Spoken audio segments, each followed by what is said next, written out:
sa provision o protection ni Lord sa kada adlaw sa mga tibok pamilya.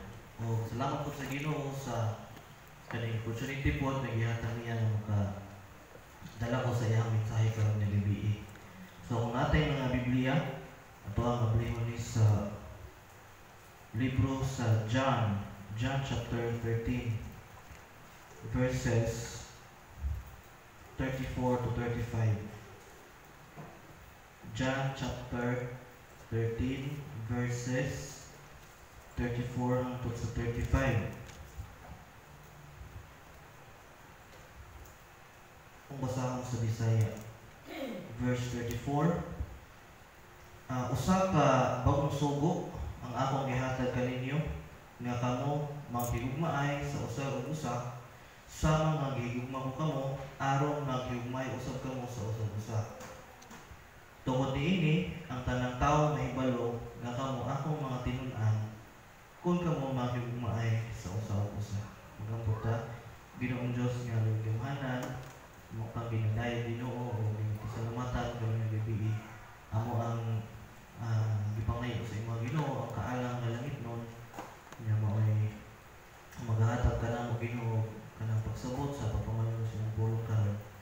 Tabangin mi nga ang kini nga masabtan o amo ang mailan ka Ginoo ani nga pinaagi ani nga mga pulong. Ginoo ginatugan sa imong tanan sa pangalan lamang ni Jesus nga Ginoo Luwas. Amen. Once again, may gabi sa ato ang tanan. So karon nga month kay ato ang emphasis kay loving others. So i-inline po nino sa ato ang kananaandan nga tradisyon sa Pilipinas nga ga-celebrate ko kanang Valentine's Day. Pero wala man gyud ta nag-celebrate no. Balay ato lang gigamit ni nga okasyon para makapanudlo kung saan tinuod niya gugma. Kung saan tinuod niya gugma nga atong makita sa Biblia. Na ato silang ma-point kang Christ na mo ay source sa love. So, balik na sa ito ang mensahe ko ng gabi. Ang title na ni kay Loving Others, a Christ-like Command. Loving Others, a Christ-like Command. Mga itong text kayo na sa John chapter 13 verses 34 hangtod sa 35. So kaning sa John chapter 13, ang setting ani nahitabo ni katong sa upper room katong during sa ilahang last supper kauban ng mga disciples.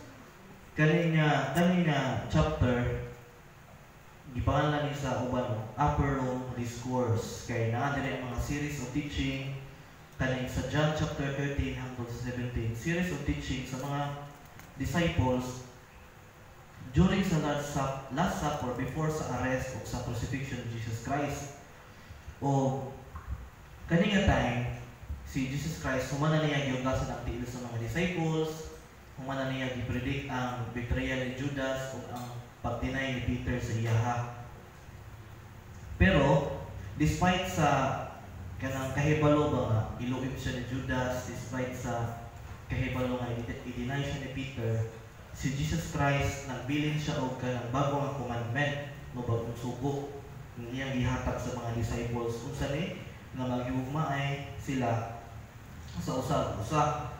O kani nga yung si Jesus Christ kani nga kinaiya mo nang timailhan sa mga tinuod nga tinun-an sa Ginoo ang paghigugmaay sa usa-usa.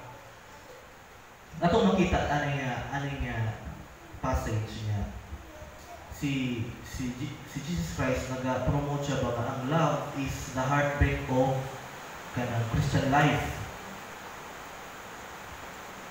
Dili siya kanang kumbaga dili siya ang love nga gipasabot ni Christ dili siya based sa feeling, dili siya kanang idea, but it is a command. Kung atong tanawan ang kanang gisulti ni Christ nga love ani nga chapter. Kanang command, kung atong tanawan, dili lang siya para sa mga tao nga dali higugmaon, para po siya sa mga tao nga lisod higugmaon. Tungod kay ang love is the greatest testimony ni atong mapakita sa kalibutan no, according sa verse 35. So magisgot ko karon og duha ka mga kamatuoran na atong makita in line sa atong emphasis about loving others. So first point na ko karon ni PPE is love as Christ loves. Nasa verse 34 din siya. Ngayon si Jesus Christ, a new command I give you, love one another as I have loved you. So you must love one another.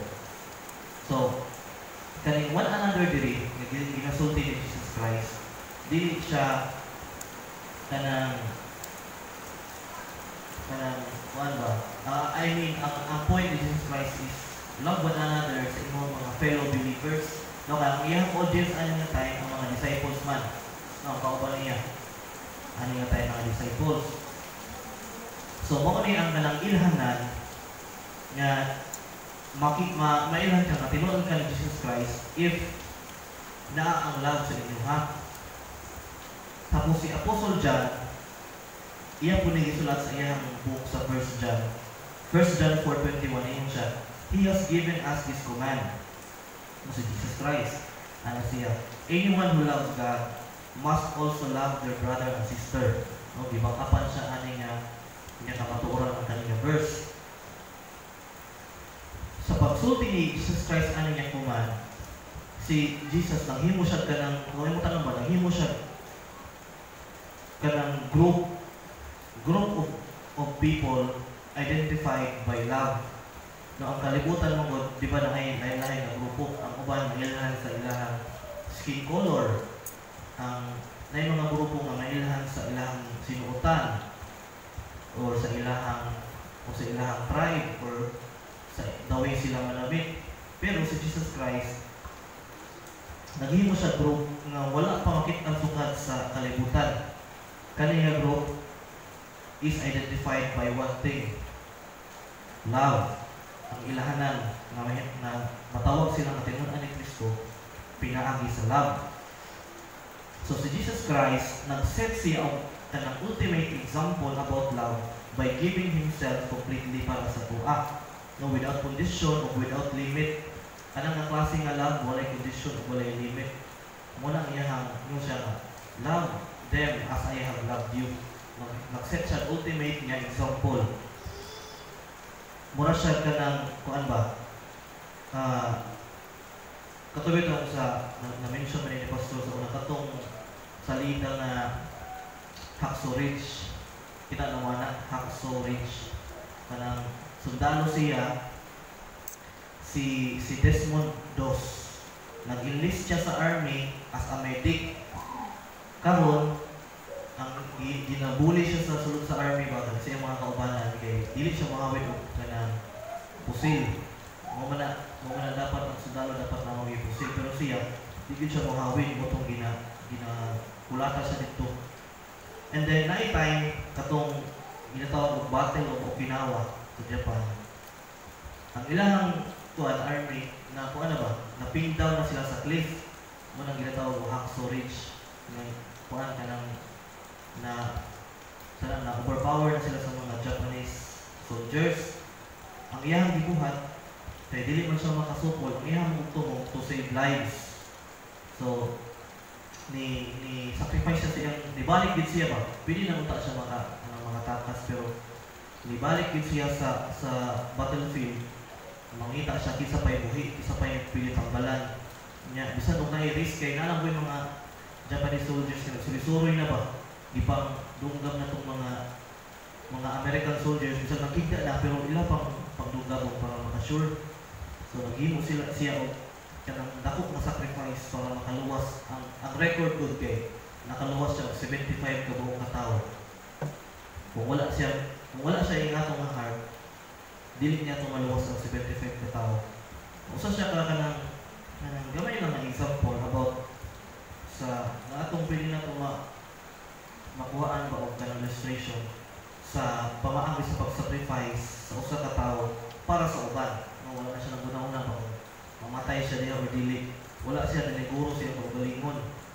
iyahang katong bisan katong mga nagbuli sa iya, mga kulat sa iya gipangluwas pud niya. Na siya ganang love para sa uban. So yung una na po si Jesus Christ na naghatag siya silang life para sa tuwa. Nga bisan mo kanang dili ta ngayon pero nag-love siya sa tuwa without condition, without limit. Muna ang essence sa usa ka kanang matawag nato sacrificial love. Ang usa ka person iya gi-give up in life for the others nga mabuhi sila. So mo ni ang gibuhat ni Christ sa cross. True love, dili driven by feelings but by choice.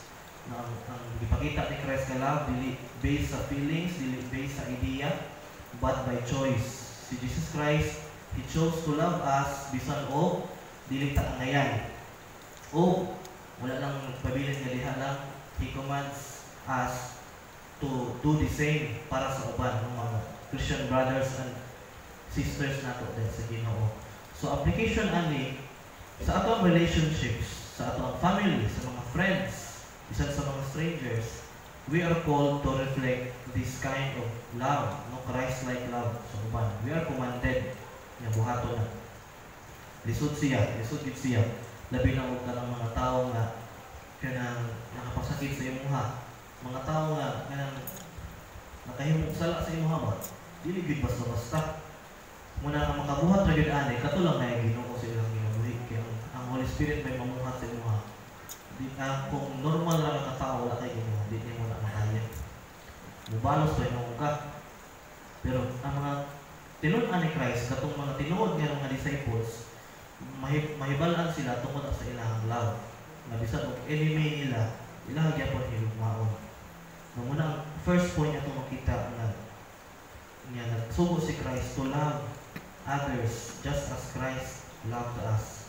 Ikaduha is love as a witness to the world. Sa verse 35. Niingon siya sa verse 35, tungod niini ang tanang tao mahibalo nga kamo akong mga tinunaan kung kamo manghigugma ay sa usa. No niingon si Jesus Christ nga ang kalibutan makabalo nga we are His disciples pinagi sa atong love with one another. So atong makita diri nga ang atong love di ay sa atong Christian brothers and sisters in Christ is a powerful witness to others. Makita nila nga ang love ni Christ na sa ato ba makita nila mahimo siyang powerful nga witness. Kaya ang kalibutan ba kay ang description sa Bible kanang dark ang kalibutan. Nung ngit patikbabaw diha ang hatred, ang selfishness, ang division, ang greed. O kita mga Kristohanon murag ta nagsilbi nga light sa dark world ba. Murag ka ng lighthouse bitaw. Pag gabi iba kay ang dagat, grabe gyud ang ngit-ngit. Munang grabe gyud ka importante ang kanang may lighthouse labi na ka nang mawala ka. Labi na ang uban kay stars man kanang karaan stars ang ilang gamiton. Ya, kung walay stars kanang ngit-ngit kanang cloudy ba. So wala gyud sila ilang source of light. Munang dako kayo og tabang og lighthouse mo mura po nang kita ang kalibutan ngit-ngit. Kita ang magsilbi nga kahayag sa ilaha. Na through us makita nila ang unsay tinuod nga love, unsay tinuod nga definition sa love. Tinuod nga definition sa love, walay kondisyon, walay limit, walay gipilit. May ana ang standard nga ginapakita na example of Jesus Christ. O we are commanded to do the same also. Kay ang love nato magsilbi siya nga witness sa kalibutan. Our love should reflect God's love. Ang love nga kanang naga-forgive, naga-extend og grace, nagapangita og say kanang kalinaw ba.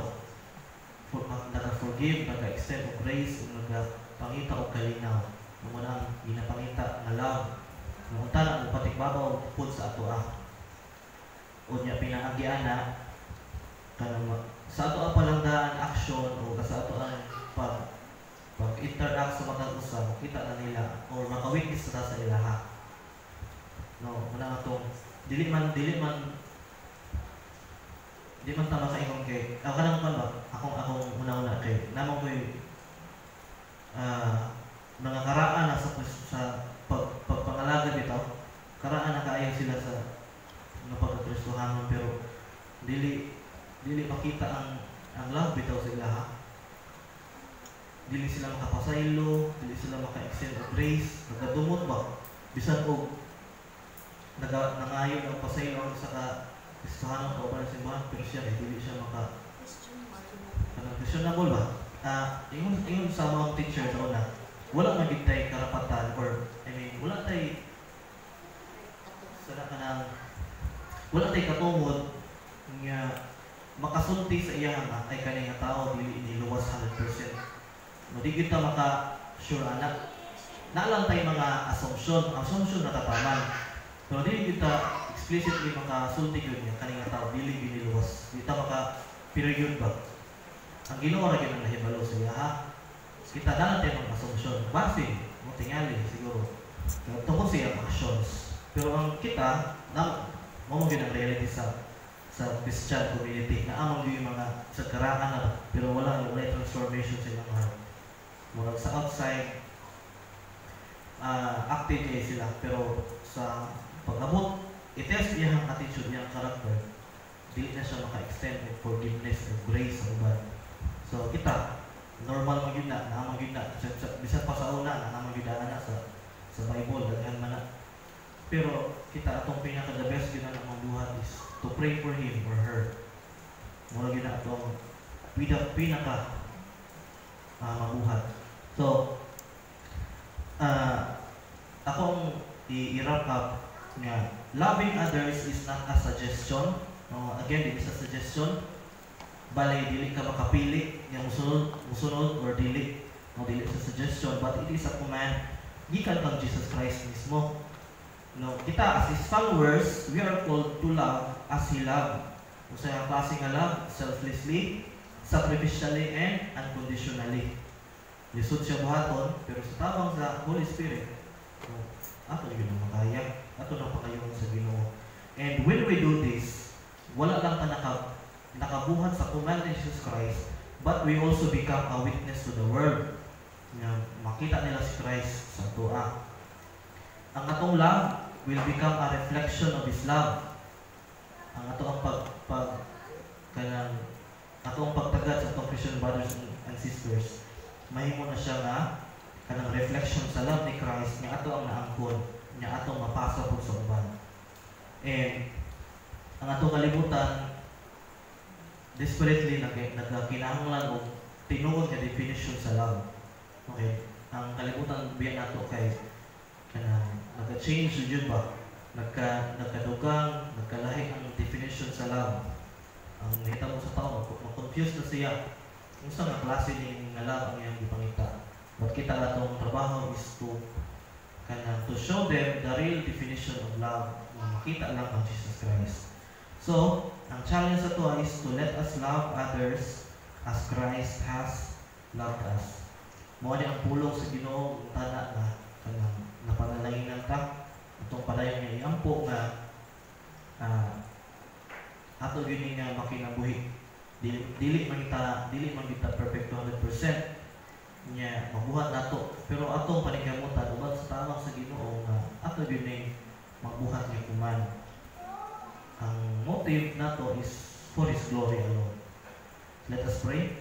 Father in heaven, once again Lord, we thank you and we praise you karong gabi. And salamat Lord sa padayon nimo nga pagkigugma nga namo Lord. We thank you sa imong pag-encourage sa mga karon pahinumdom about sa imong command sa amoa nga maghigugma ini sa usa o usa o pinaagi ani Lord mailhan ni kami imong tinuod nga mga tinunaan pinaagi sa among gugma sa usa-usa. Lord, ang ayon sa imong tabang kanunay kada adlaw Lord nga mahimo may nga tinugdan sa gugma Ginoo makita sa mga tawo nga ang love nga among nadawat gikan sa imong Lord ilaha po ni makita sa among mga kinabuhi. Ginoo, tabangin mi sa among adlaw nga pagkinabuhi, sa among adlaw nga pag-interact sa mga tao nga ang words, ang actions ang Pag una Ginoo kani mo pasentro ang imong love sa mo Lord. Permiti mga extend of grace and forgiveness sa mga tao Lord. Isa sa mga tao na kanang dili sa iyo na lumaon. Lord, tabangin mi nga maka-learn na yung Ginoo nga mahigugma po sa ilaha para sa imong palugma sa mo Lord. Kaysa una mga gituring mo as enemy according sa imong pulong. But Lord, tungkol sa kadako sa imong gugma kanalo, ikaw nagsakripisyo sa imong bugtong na anak si Jesus Christ para kami dili malaglag o dili makaangkon Ginoo sa kinabuhi mo na katapusan. Lord, we praise you and we thank you, Lord, na ginaampo o pasalamat sa pangalan namang ni Jesus. Amen.